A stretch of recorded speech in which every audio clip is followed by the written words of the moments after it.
La plaine risicole de Bama, localité située à une trentaine de kilomètres de Bobo-Dioulasso. Ici, cette culture a bénéficié de l'engrais NPK 14-23-14 utilisé habituellement par les producteurs. Là, elle a plutôt bénéficié de la nouvelle formule de l'engrais NPK produite par la Société d'exploitation des phosphates du Burkina, CEPB. Dénommée le NPK 12-30-10, cette nouvelle formule, comparée à l'engrais habituel, semble visiblement satisfaire les producteurs au regard de la physionomie des plantes. Bon, c'est plus efficace que l'ancien engrais que nous utilisons. Donc avec ça aussi, au niveau du talage là aussi, l'engrais, leur nouveau engrais qu'ils nous ont donné là, ça tale plus que l'ancien engrais là aussi. Au niveau sur la plante aussi, ça dure sur la plante plus que l'ancienne là aussi. Ce champ constitue pour la CEPB un cadre d'expérimentation de sa nouvelle formule d'engrais, fruit du travail des chercheurs burkinabés de l'Institut de l'environnement et de recherche agricole INERA. Une étude financée par l'AGRA, l'Alliance pour une révolution verte en Afrique. Venu constater les résultats à mi-parcours, le directeur général de la CEPB tire les leçons.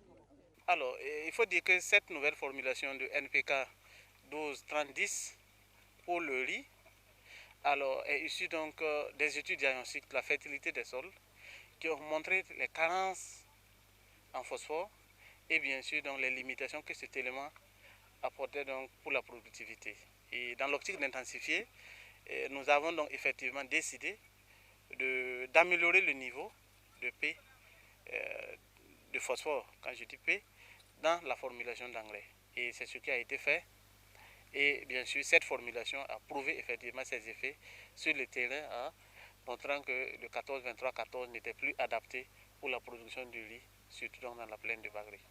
Un peu plus loin, à Tondogosso, sur l'axe Bobo-Dioulasso-Dédougou, c'est une autre formule d'engrais NPK 12-30-10, 4,5 CAO, adaptée au maïs. Sa spécificité, corriger l'acidité des sols. Bamouni Bessin, producteur, l'a appliqué sur 250 mètres carrés. Il fait lui-même la différence entre ce qu'il applique habituellement et ce nouveau produit. Quand je vois la croissance de la parcelle technique, alors apparemment c'est plus grand de par la taille. C'est plus grand que l'autre parcelle. À Oundé, à une centaine de kilomètres de Bobo-Dioulasso, c'est cette nouvelle formule d'engrais NPK 12-30-10 4,5 CAO qui est aussi employée dans ce champ. Ces nouvelles formulations ont commencé donc à être mises sur le terrain depuis la campagne agricole passée, où nous les avons testées à grande échelle et ces tests ont été conduits au niveau de l'INERA à travers donc un projet qui est financé par AGRA, qui ont montré au terme donc de l'année qu'avec les 150 kg de NPK 12-30-10, nous avons un gain de rendement supérieur à 300 kg sur une moyenne de 133 producteurs répartis dans les hauts bassins, la Boucle du Monde et les Cascades. Toutefois, les attentes des producteurs sont nombreuses. Nous avons ces expérimentations sur 9 régions du Burkina. Et dans toutes ces régions, avant même la phase récolte, les producteurs sont satisfaits de ces nouvelles formulations, que ce soit le 12-30-10 4,5 CAO pour le maïs ou le 12-30-10 simple pour le riz. Là, les producteurs demandent déjà à la société s'ils peuvent avoir accès à ces engrais pour les campagnes à venir.